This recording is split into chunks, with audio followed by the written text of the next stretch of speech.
Amber's hands trembled as she clutched the small box containing her few belongings. The marble floor of the Valentino mansion felt cold beneath her worn sneakers, and every eye in the grand foyer was fixed on her. Mrs. Castellano, the head housekeeper, stood with her arms crossed, lips pursed in satisfaction as security guards flanked Amber on both sides. "I told Mr. Valentino you weren't suitable for this position, Mrs.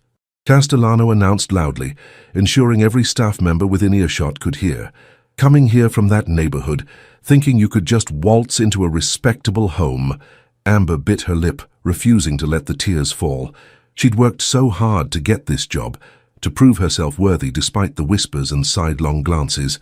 6 months of loving Lily and Noah like they were her own, of sleepless nights when they had nightmares, of gentle songs and patient care. 6 months erased in a single morning because Mrs. Castellano had decided she didn't belong. Then, cutting through the humiliating silence, came the sound that shattered everything, the desperate, heart-wrenching wails of 2 3-year-olds who had just realized their Amber was leaving. And somewhere in the mansion, Marco Valentino heard his children crying in a way they hadn't cried since their mother died. What Mrs. Castellano didn't know was that firing Amber Martinez would be the biggest mistake anyone had ever made in the Valentino household. If you want to discover how this story began and what happened after this devastating moment, subscribe to the channel and leave a comment telling us where you're watching from. Every view helps bring more stories like this one. Now let's go back to where it all started. 6 months earlier, when a struggling young woman from the Bronx walked through those mansion doors for the very first time. 6 months earlier, Amber Martinez stood outside the towering iron gates of the Valentino estate in Long Island, wondering if she'd made a terrible mistake. The mansion beyond looked like something from a movie. White columns, manicured hedges, and more windows than she could count. Her entire apartment building could probably fit in the garage. She smoothed down her only professional dress, a simple navy blue one she'd bought from a thrift store, and pressed the intercom button with a shaking finger. "Name and purpose," a gruff voice demanded. "Amber Martinez, I'm here for the Nanny interview." A long pause followed. She could almost feel the judgment through the speaker. Finally, the gate swung open with a mechanical hum that sounded like money. Smooth, effortless, intimidating. The walk up the driveway felt endless. Amber clutched her folder of references and certifications like a lifeline. She'd worked 3 jobs to get through her early childhood education program while taking care of her grandmother. She was qualified. She was good at this. She just needed someone to give her a chance. A stern-faced woman in a crisp black dress met her at the door. "Mrs. Castellano, head housekeeper," she introduced herself without offering a handshake. Her eyes swept over Amber with barely concealed disapproval, lingering on her worn shoes and the way her natural curls refused to be completely tamed. "Follow me. Mr. Valentino is a very busy man. Don't waste his time." The inside of the mansion was even more overwhelming than the outside. Crystal chandeliers, artwork that probably cost more than Amber would earn in a lifetime, and marble everywhere. Her footsteps echoed despite her attempt to walk quietly. They passed several staff members, all of whom stopped to stare at Amber with expressions ranging from curiosity to outright hostility. She heard the whispers, saw the way they looked at each other. She'd seen those looks before growing up in the Bronx, applying for jobs in Manhattan, the look that said she didn't belong in their world. Mrs. Castellano led her to a study lined with leather-bound books and antique furniture. "Wait here. Touch nothing." Left alone, Amber tried to calm her racing heart. She needed this job desperately. Her grandmother's medical bills were piling up, and the 2 part-time positions she juggled barely covered rent. When she'd seen the listing for a live-in nanny position with competitive pay, it had felt like providence. The door opened with startling suddenness.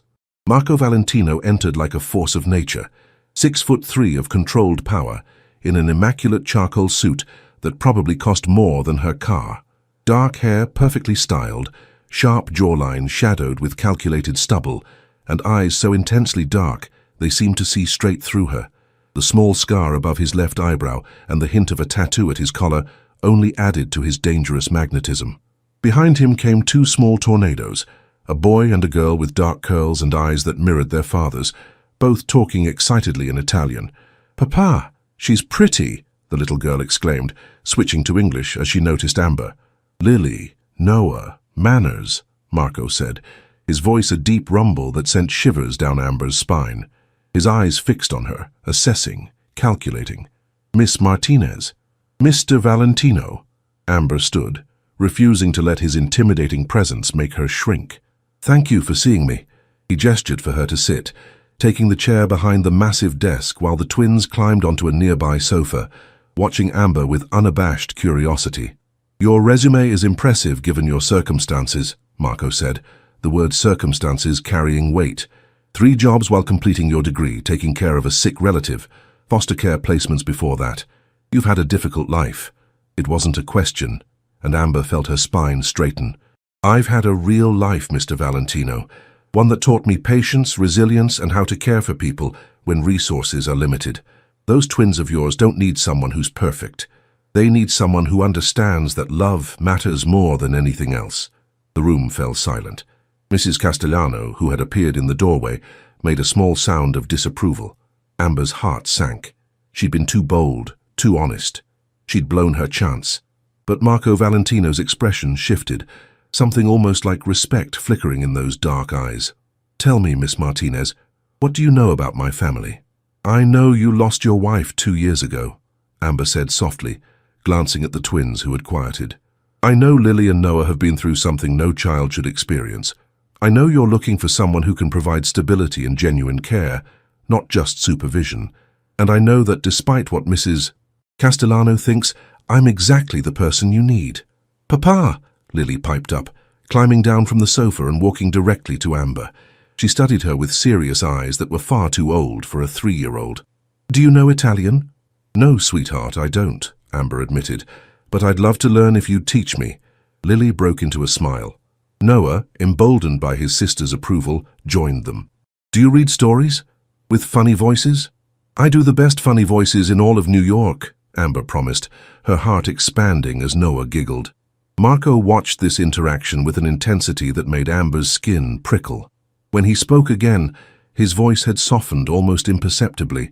The position is live-in. Your quarters would be on the same floor as the nursery. You'd have 2 days off per month. The pay is $60,000 annually plus room and board. Amber's breath caught. That was more money than she'd ever imagined earning. It was freedom.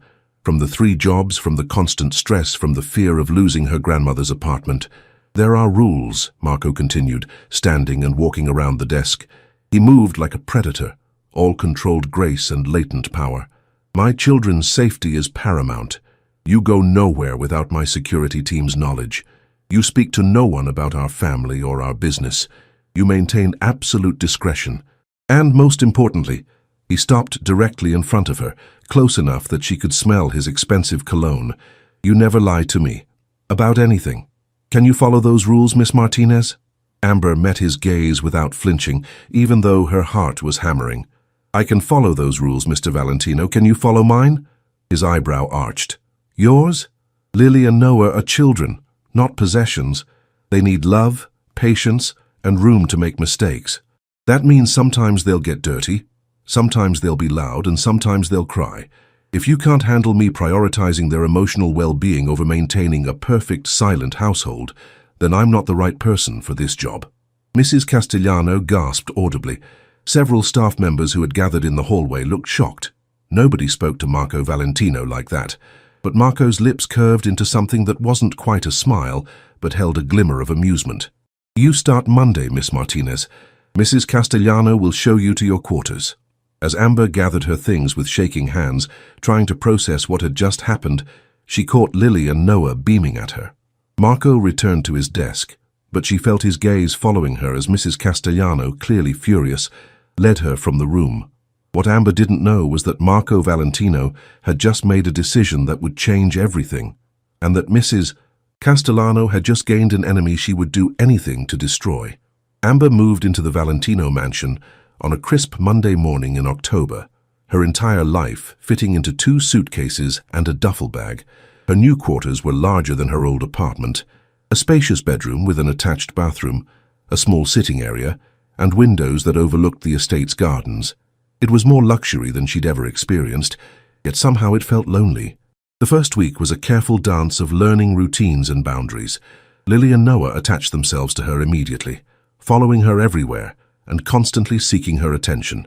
They showed her their playroom, their favorite hiding spots, and the garden where they fed the koi fish their mother had loved. Marco remained a distant presence, leaving before dawn, returning after the children were asleep, always surrounded by stern-faced men in dark suits who watched everything with calculating eyes. When he was home, the entire household seemed to hold its breath. But Amber noticed things, the way his jaw tightened when he heard Lily crying, the way he paused outside the nursery door when Amber sang lullabies in Spanish, the way his eyes lingered on her during the rare moments their paths crossed, a mixture of curiosity and something darker she couldn't quite name. Mrs. Castellano made her disapproval crystal clear. She criticized everything: Amber's clothing, her hairstyles, the way she let the children play outside even when it was muddy. The other staff members followed her lead, freezing Amber out of conversations and making her feel like an intruder in the home where she now lived. "They're jealous," said Maria, the young maid who sometimes defied Mrs. Castellano to speak with Amber. "The twins actually smile now. They laugh. Before you came, this house was like a tomb. On her 10th night, everything changed." Amber woke to screaming, Lily's terrified shrieks echoing through the hallway. She ran barefoot to the nursery in her modest pajamas, not caring about appearances. Lily was thrashing in her bed, caught in a nightmare, while Noah cried in sympathy from his own bed. "Shh, baby, it's okay," Amber soothed, gathering Lily into her arms. "Amber's here, you're safe." "Mama," Lily sobbed against her chest. "I dreamed Mama was calling me, but I couldn't find her." Amber's heart shattered. She held the little girl close, rocking gently while humming a soft melody. Noah climbed out of bed and joined them, and soon she had both twins wrapped in her embrace. She didn't notice Marco standing in the doorway until he spoke. "They have nightmares often." Amber's head snapped up. Marco stood there in dark pants and an unbuttoned white shirt, looking disheveled and exhausted in a way she'd never seen. His hair was mussed, his feet bare, and there was something raw in his expression. "Mr. Valentino, I didn't hear you." "Keep doing what you're doing," he interrupted quietly, leaning against the doorframe. "You're good with them." Amber continued rocking, acutely aware of his gaze on her. Lily's sobs gradually quieted, her breathing evening out. Noah's thumb found its way to his mouth, a habit Amber was gently trying to break during the day but allowed at night. "They miss her," Amber said softly. "That's healthy. It means they loved her. I don't want them to hurt." Marco's voice was rough with an emotion Amber hadn't expected from the cold, controlled man she'd met 2 weeks ago. "Pain is part of love, Mr. Valentino. We can't protect them from all of it. We can only make sure they know they're not alone in it." Marco moved into the room, his presence filling the space. He sat on the edge of Noah's bed, studying Amber with an intensity that made her skin warm. "You speak from experience." It wasn't a question, but Amber found herself answering anyway. "I lost my mother when I was 8. Foster care after that. I remember the nightmares, the feeling that the world would never be safe again. But I also remember the foster mother who held me through them, who never made me feel like my grief was an inconvenience." "And your father?" "Never knew him." Amber adjusted her hold on Lily, who was now sleeping again. "Just like these two will eventually not remember every detail of their mother, but they'll remember the feeling of being loved. That's what we have to give them." "We?" Marco repeated the word, as if testing its weight. He reached out and brushed a curl from Noah's forehead with surprising gentleness.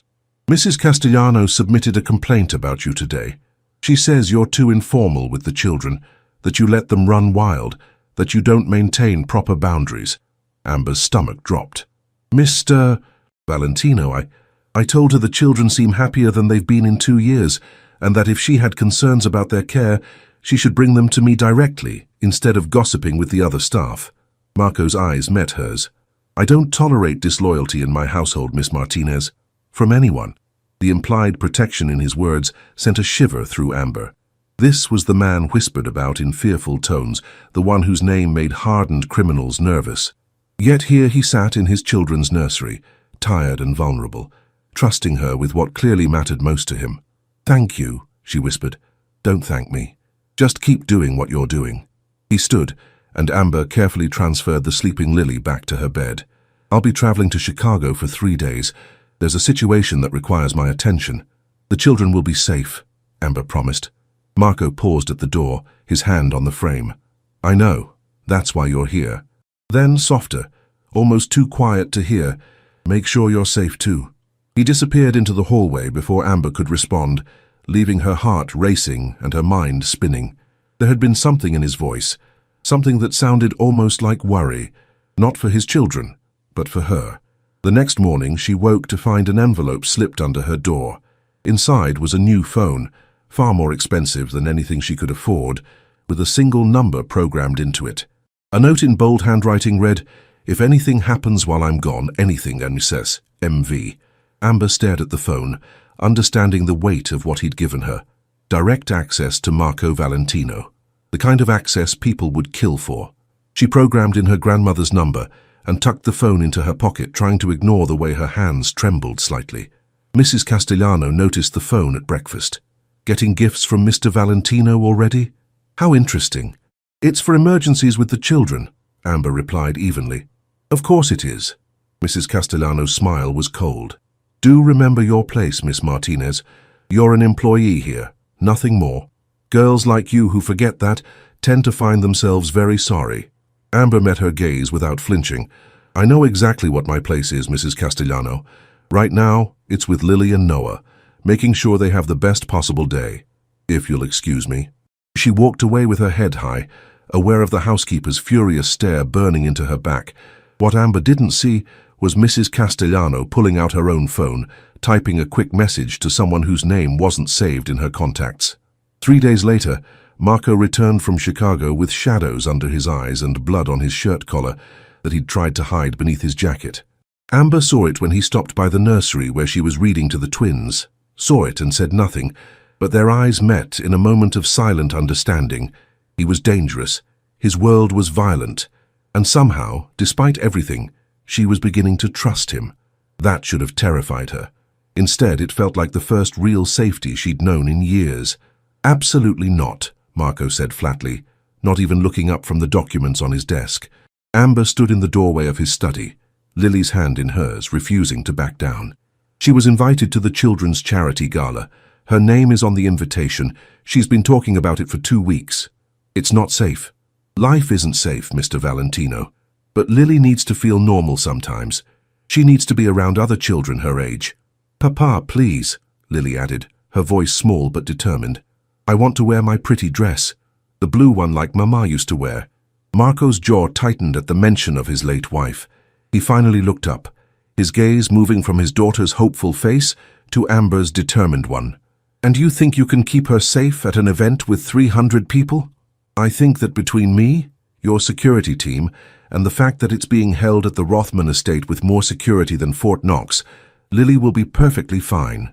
Amber stepped fully into the study, drawing herself up to her full height. But more than that, I think she deserves the chance to be a 4-year-old who gets to dance and eat cookies and feel special, don't you? The silence stretched between them, charged with tension. Marco's fingers drummed once on the desk. A tell Amber had learned meant he was considering something he didn't want to concede. You'll stay within sight of my men at all times, he finally said. And I'll be attending as well. Amber blinked in surprise. You're coming to a children's charity event? I'm a major donor. My presence was expected anyway. His eyes held hers with an intensity that made her breath catch. But now I have an additional reason to attend. 3 days later, Amber found herself in front of the mirror in her quarters, trying not to feel completely inadequate. The other nannies would arrive in designer gowns. She had one dress that might possibly work, a simple emerald green one she'd worn to her college graduation, now slightly out of style, but still elegant enough. A knock at her door interrupted her anxiety spiral. Special delivery, Maria announced, wheeling in a garment bag and a large box. From Mr. Valentino. Amber's eyes widened. There must be some mistake. No mistake, he said, and I quote, Miss Martinez will need something appropriate for the event. Maria grinned. Girl, you better look in that bag. With shaking hands, Amber unzipped the garment bag. Inside was a gown that took her breath away. Deep sapphire blue that would complement her skin tone perfectly, with elegant lines that were sophisticated without being revealing. In the box were matching shoes, simple jewelry, and a note in Marco's distinctive handwriting. You represent my household tonight. Dress accordingly. MV. It was practical, professional, and absolutely nothing personal about it. So why did Amber's heart race as she slipped into the dress that fit her perfectly, as if made specifically for her measurements? Mrs. Castellano's expression when Amber descended the stairs was worth every second of discomfort. The housekeeper's face went from smug superiority to shocked outrage in the span of a heartbeat. "Well," she said acidly, "aren't you just full of surprises?" Lily gasped with delight. "Amber, you look like a princess." "Not quite, sweetheart, but thank you."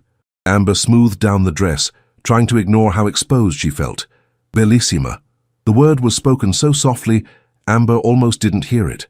She turned to find Marco at the top of the stairs, and her breath simply stopped. He was devastating in a black tuxedo that emphasized his powerful build. His hair styled back, the dangerous edge to him somehow both softened and intensified by the formal wear. But it was the way he was looking at her, with an expression that was no longer cold or calculating but something heated and almost vulnerable, that made her knees weak. He descended the stairs without taking his eyes off her. "The dress fits well." "It's perfect, thank you. You didn't have to." "I did."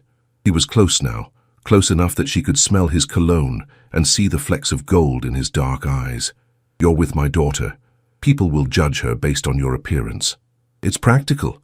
It was a reasonable explanation, a professional one, so why did it feel like there was more he wasn't saying? The drive to the Rothman estate was tense with anticipation. Lily chattered excitedly in Italian, and Amber caught Marco watching them in the rearview mirror more than once, something unreadable in his expression. The gala was overwhelming, a sea of wealth and power that made even Marco's mansion seem modest.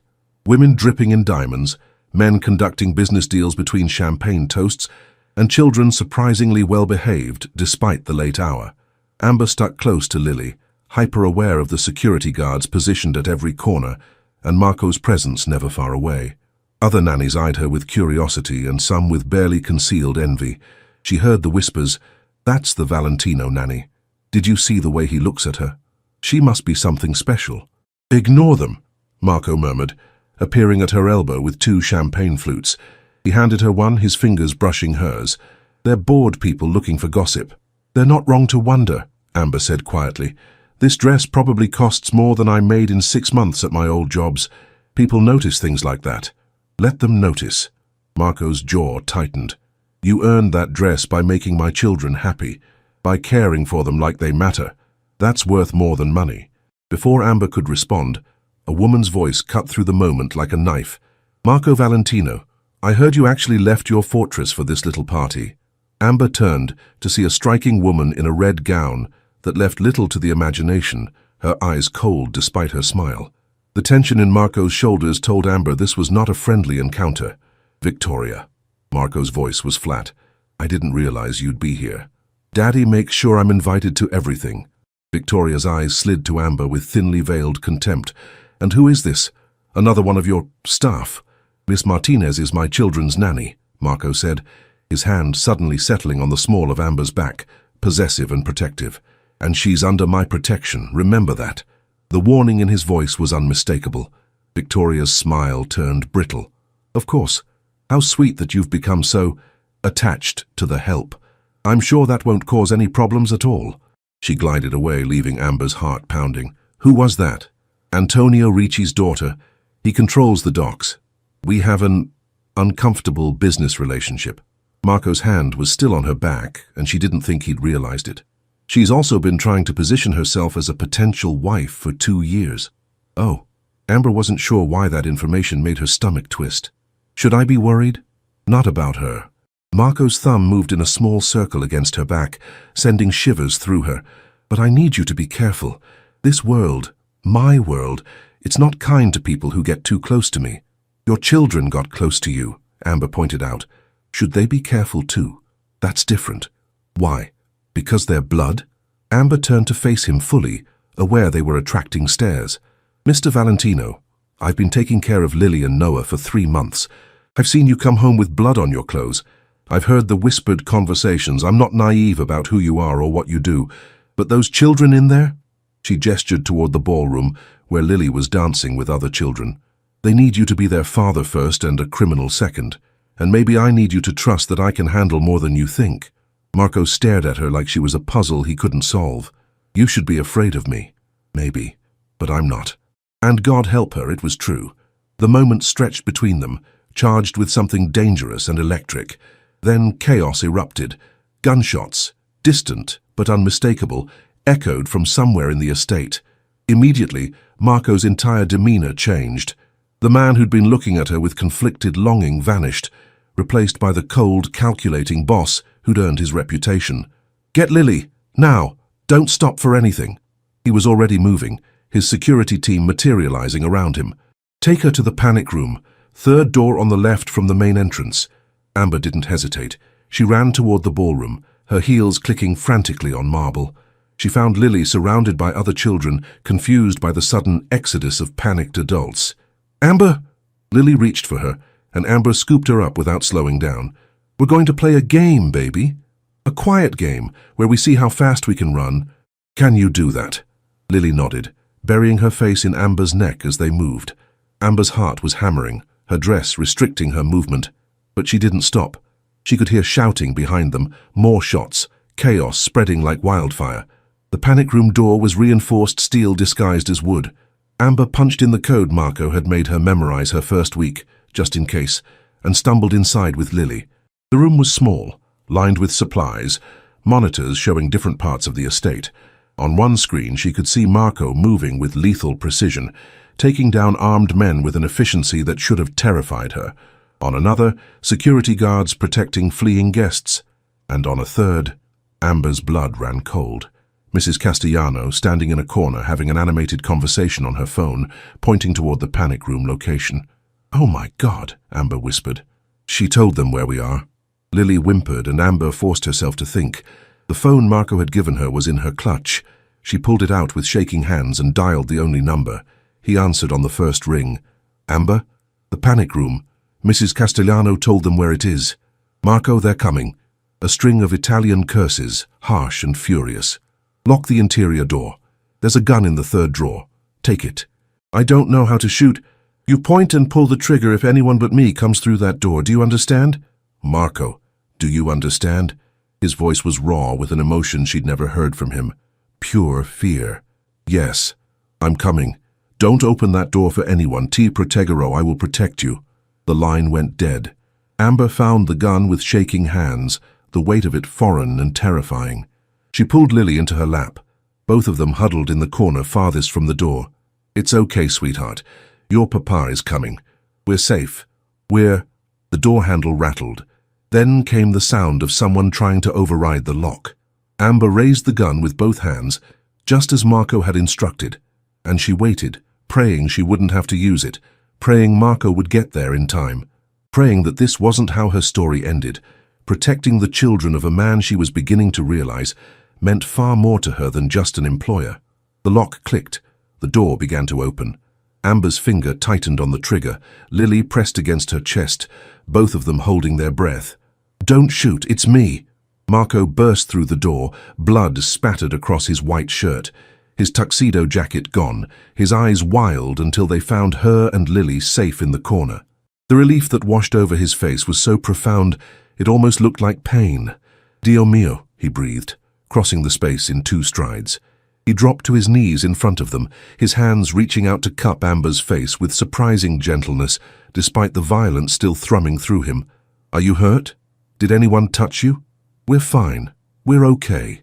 Amber was shaking so hard she could barely speak, but she forced herself to stay calm for Lily. "What happened? Who were they?" "Ricci's men. Victoria's father decided to make a move during the gala." Marco's jaw was tight with fury. He knew I'd be distracted. He was wrong. "Mrs. Castellano, I saw her on the monitors. She told them where we were." Something dark and dangerous flickered across Marco's face. "I know. She's been dealt with." Amber didn't ask what that meant. She wasn't sure she wanted to know. Marco gently extracted Lily from Amber's arms, checking his daughter over with trembling hands. "Piccola, sei al sicuro. You're safe now. Papa has you." "Papa." "I was scared," Lily whispered. "But Amber made it okay. She held me and told me you would come." "She was right." Marco's eyes met Amber's over his daughter's head. "I will always come for you. Both of you." The weight of those words settled over Amber like a blanket. This wasn't about employee and employer anymore. Something had shifted between them the moment he'd given her that phone, and now it had crystallized into something neither of them could deny. The ride back to the mansion was silent, except for Lily's soft breathing as she slept against Marco's chest. Amber sat across from them, still wearing the now rumpled blue gown, watching Marco trace protective patterns on his daughter's back. "You saved her life tonight," Marco finally said, his voice rough. "If you hadn't gotten her to the panic room, if you hadn't called me—" "Don't," Amber interrupted softly. "She's safe. That's all that matters." "It's not all that matters." Marco's eyes burned into hers. "You could have left her, run to save yourself. Nobody would have blamed you. But you didn't." "Of course I didn't. I love her. I love both of them." The words came out without thought, raw truth that hung in the air between them. Marco's expression shifted into something Amber couldn't quite read. "That's the problem." "What do you mean?" "You're not supposed to love them. You're supposed to be a professional caregiver who does her job and goes home at the end of the day. But you moved in. You made them your entire world. You risked your life for my daughter without hesitation." He leaned forward, his free hand reaching across to grip hers. "And now you're a target. Everyone in my world knows that you matter. That you're important to this family. That makes you vulnerable. Then fire me." Amber pulled her hand back, hurt blooming in her chest. "Send me away. Protect me by making me irrelevant." "I can't." The admission seemed torn from him. "I can't send you away because they need you. Because they're happy for the first time since their mother died. Because when I come home and hear you singing to them, this house doesn't feel like a tomb anymore. Marco, because I wake up thinking about you." His voice dropped to barely above a whisper. "Because I stand outside the nursery door just to hear your voice. Because seeing you in that dress tonight made me want things I have no right to want. Because when I thought someone might hurt you, I would have burned that entire estate to the ground to get to you." Amber's breath caught. "You can't say things like that." "Why not?" "It's true. Because I'm your employee. Because we come from different worlds. Because you're Marco Valentino and I'm just—" "Don't." His voice turned sharp. "Don't diminish yourself. You're the woman who stood up to me in that first interview, who told me my children needed love more than discipline, who held my daughter during a shooting and didn't fall apart. You're not just anything, Amber Martinez." The car pulled up to the mansion. Marco carefully carried Lily inside while Amber followed, her mind spinning. Inside, Noah was being watched by Maria, who looked relieved to see them all safe. After both children were tucked into bed, Noah having slept through the entire ordeal, Marco found Amber in her quarters. She'd changed into simple pajamas, washed off her makeup, let her curls free. She looked young and vulnerable and utterly beautiful. "We need to talk," he said from the doorway. "I know." He stepped inside, closing the door behind him, a breach of propriety they both acknowledged and ignored. "What happened tonight changes things. Ricci knows you're important to me now. Others will figure it out too. You're no longer safe here." Amber's heart plummeted. "So you are firing me?" "No, I'm giving you a choice."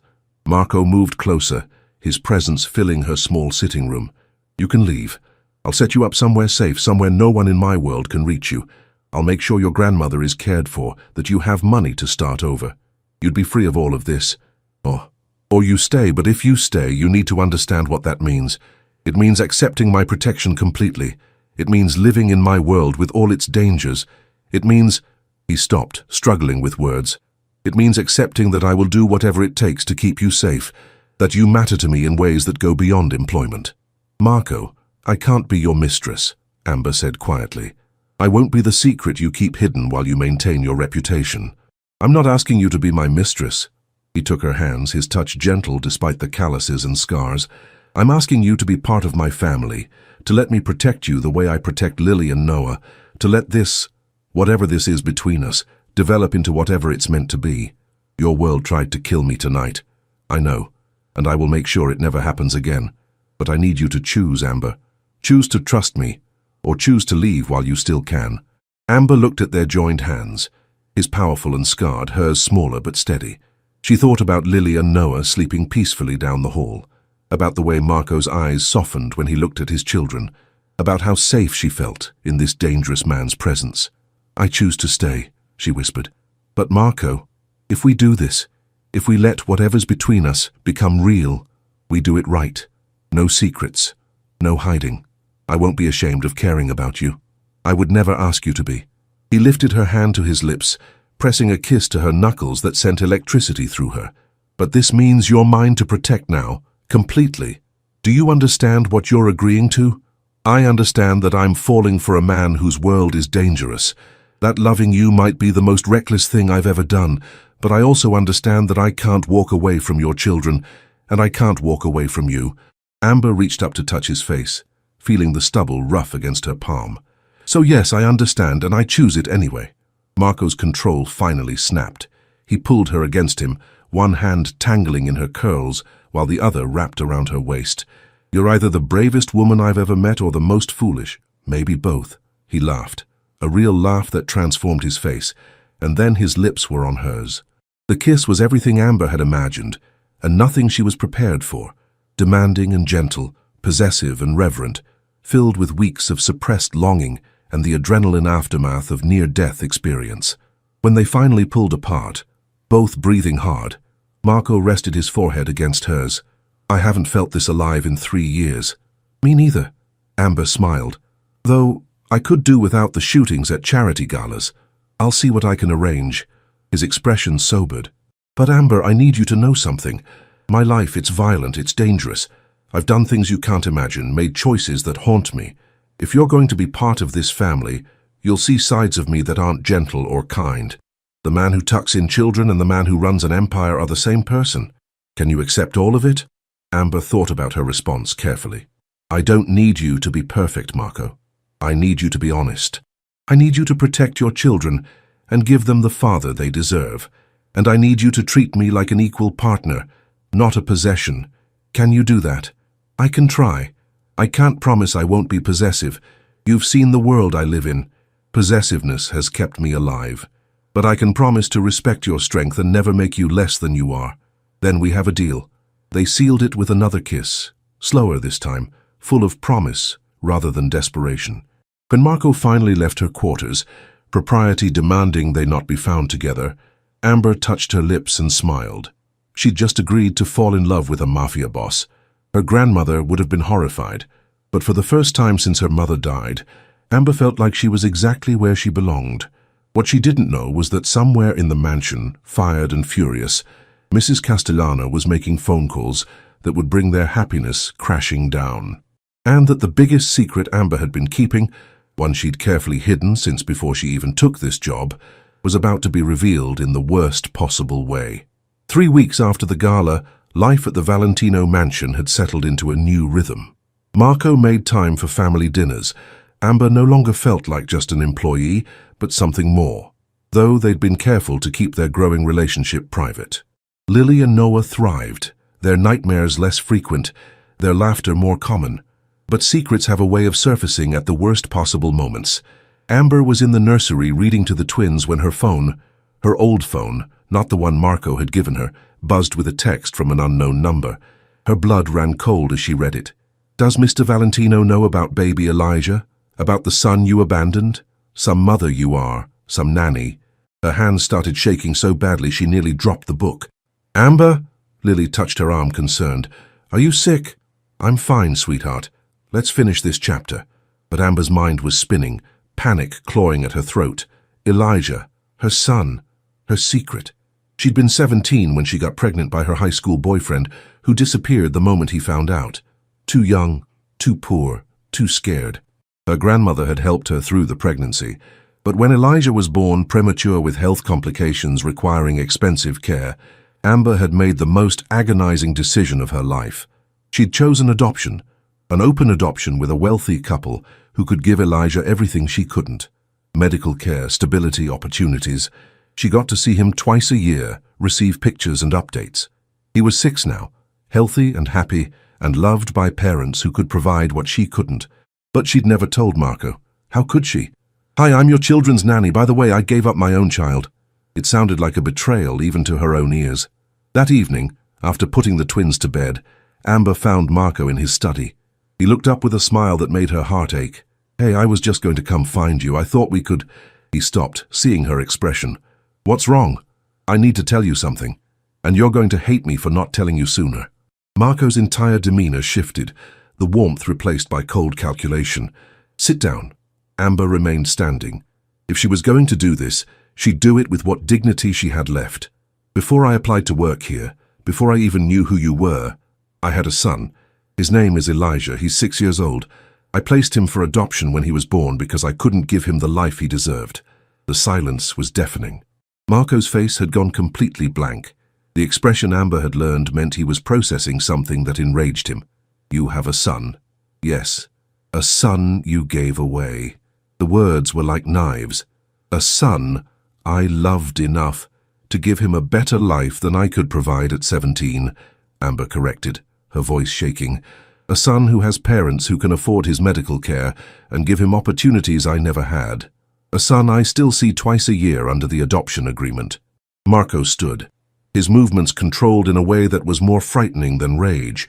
And you didn't think this was relevant information when applying to care for my children? Would you have hired me if I'd told you? A teenage mother who gave up her child? Or would you have assumed I was incapable of proper attachment, of truly caring? I would have respected your honesty. His voice was ice. Instead, you've been lying to me for 4 months, living in my home, caring for my children, letting me... He stopped, running a hand through his hair. Were you ever going to tell me? I wanted to.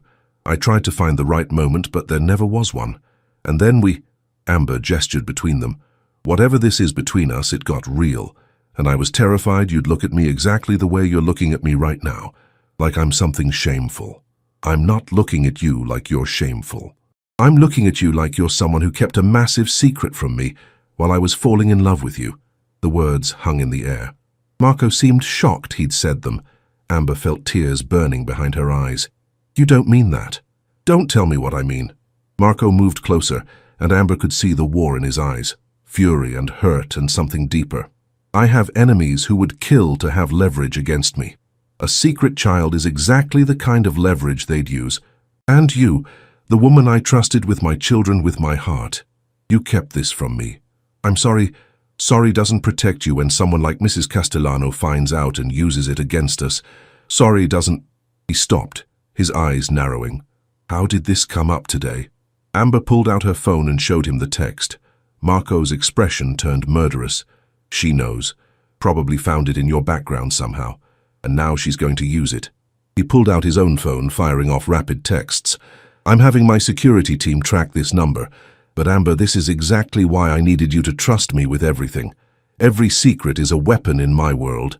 I know that now. But Marco, I need you to understand. Giving up Elijah was the hardest thing I've ever done. Loving him meant letting him go. I visit him. I send gifts. I get updates. But I'm not his mother. Sarah and James are his parents. I'm just the woman who gave birth to him. Her voice broke. And every single day I wonder if I made the right choice, if he'll hate me someday for not keeping him, if I'm a coward or a good mother or both. Marco's rigid posture softened slightly. Does he know about you? They've told him about me. That I was very young and loved him very much. That I wanted him to have the best life. He calls me Miss Amber when we visit. The tears were falling now, and Amber didn't try to stop them. He's happy, Marco. He's healthy and loved and happy, that's what matters. And seeing him with his adoptive family, that doesn't kill you? It does, every single time. But his happiness matters more than my pain. Marco was quiet for a long moment, processing. When he finally spoke, his voice was softer but still edged with hurt. I understand why you made that choice, but I don't understand why you didn't trust me enough to tell me. Because I was afraid you'd see me as broken. As someone who couldn't love your children properly because I didn't keep my own. That's not how love works, Amber. Love isn't... He stopped, shaking his head. I need time to think about this, to figure out what it means. Does it mean I'm fired? No. It means I need to wrap my head around the fact that the woman I love has a child I knew nothing about, that there's a 6-year-old boy out there who's biologically yours, that someone in my world knows this secret and will absolutely use it as leverage. What do? We protect him. Marco's voice turned hard, determined. Whatever else is between us, we make sure Elijah and his adoptive family stay safe. I'll have a security detail assigned to them discreetly, and we find out who sent that text and we neutralize the threat. Marco, you can't just... I can and I will. You're part of my family now, whether you like it or not. That makes Elijah family too, even if he doesn't know it. Nobody threatens my family. The possessive declaration should have frightened Amber. Instead, it made her love him more. "I'm sorry I didn't tell you sooner. I'm sorry I made you feel like you couldn't." Marco pulled her into his arms, and Amber felt the tension drain from both of them. "But no more secrets, okay? If we're doing this, if we're building something real, I need to know everything. The good, the bad, the complicated. No more secrets," Amber promised. But even as she said it, she wondered if there were secrets of Marco's she didn't know yet, secrets that might be far darker than an adopted child. 2 days later, Mrs. Castellano's body was found in the Hudson River, ruled an apparent suicide. Amber never asked if Marco was responsible. Some questions were better left unasked. But when she visited Elijah the following week, with Marco's discreet security team watching from a distance, and saw her son happy and healthy with his real parents, she knew she'd made the right choice, both in letting him go and in trusting Marco with the truth. Sarah and James, Elijah's adoptive parents, noticed something different about Amber that visit. "You seem lighter," Sarah commented, while Elijah played in their backyard. "Like a weight's been lifted." "I told someone about Elijah," Amber admitted. "Someone important, and he didn't judge me, he understood." "That's wonderful, Amber. You deserve someone who sees you for who you really are, strong and loving and brave." Amber watched Elijah laugh as he chased bubbles, and she smiled. "Yeah, I think I found that." On the drive back to the mansion, Amber's phone buzzed with a text from Marco. "How was the visit?" "Good. He's perfect. Thank you for understanding. Always. Come home safe. We are making cookies with the twins. Noah says you promised to teach him to decorate." Home. The word settled over Amber like a warm blanket. The Valentino mansion had become home in a way nowhere else ever had. But their peace was about to be shattered once again, because Mrs. Castellano hadn't been working alone, and the people she'd been feeding information to were far more dangerous than anyone realized. 8 months later, Amber stood in the doorway of the twins' room watching Marco read them a bedtime story in Italian while they snuggled against him. The scene was so domestic, so peaceful, it was hard to remember the violence and chaos that had marked their first months together. After Mrs. Castellano's death, her co-conspirators had been dealt with swiftly. Antonio Ricci had been removed from power, Amber didn't ask for details, and Victoria Ricci had wisely relocated to Europe. The household staff had been replaced with people loyal to Marco, people who treated Amber with respect rather than contempt. But more than the external changes, the internal ones mattered most.